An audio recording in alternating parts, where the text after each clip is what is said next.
Oktoobri keskel toimunud valimised olid peaministri erakonnale üle-eestiliselt kõva lakmuspaber.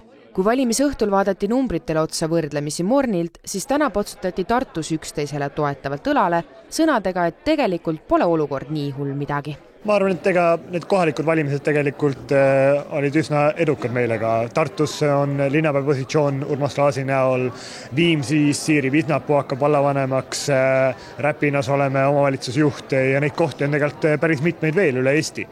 Politoloog Rein Toomla tõdeb, et Tartu kontekstis oleks saanud Reformierakonnal minna veel kehvemini.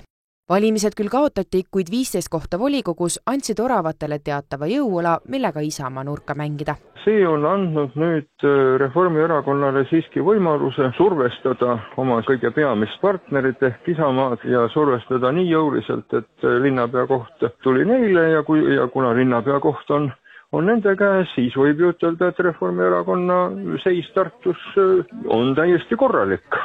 Kehvade valimistulemuste puhul vaadatakse esimesena otsa erakonna esimehele. Michali jalgealune on küll tuline, kuivõrd nii mõnigi vana reformierakondlane ja endine esimees on tema otsuseid avalikult kritiseerinud, kuid Toomla ei näe, et erakonna esimehe tool täna liialt kõiguks. Sellele peaks eelnema mingisugune üsna äge diskussioon ja tõsised süüdistused. Kui need valimised oleksid 3 aasta pärast, siis võib-olla oleks võib-olla põhjust mõtelda ka uue juhi leidmisele, aga kui on siin aasta pärast läheb juba möll uuesti lahti, vaatad isegi varem, kas on mõtet hakata otsima nüüd uut liidrit. Meile see signaal tähendab ju seda, et ikkagi meid Reformierakonnalt oodatakse, et me ennast kokku võtaks ja püsis kindlad. Ma arvangi, et ega valijad nüüd ja ma arvan erakonna seest ja toetajad ka, see sõnum on ikkagi selline, et uut segadust nagu täiendavat ei oodata. Erakonna uuel peasekretäril on täna usk, et Reformierakond suudab peaministritooli kindlustada ka 1,5 aasta pärast toimuvatel Riigikogu valimistel.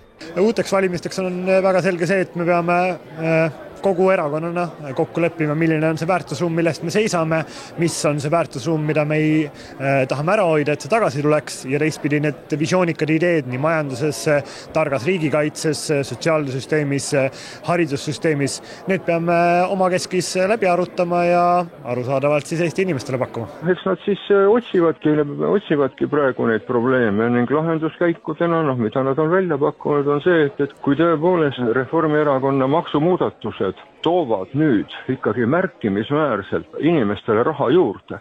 Kõik ei hakka saama rohkem, aga kõik ei peaks hääletama ühe erakonna poolt. Tänu jumalale, et kõik ei hääleta ühe erakonna poolt. Reformierakond teeb täiesti selgelt panuse umbes nii nagu 30 aastat tagasi, ütleme siis rikkamale rahvale.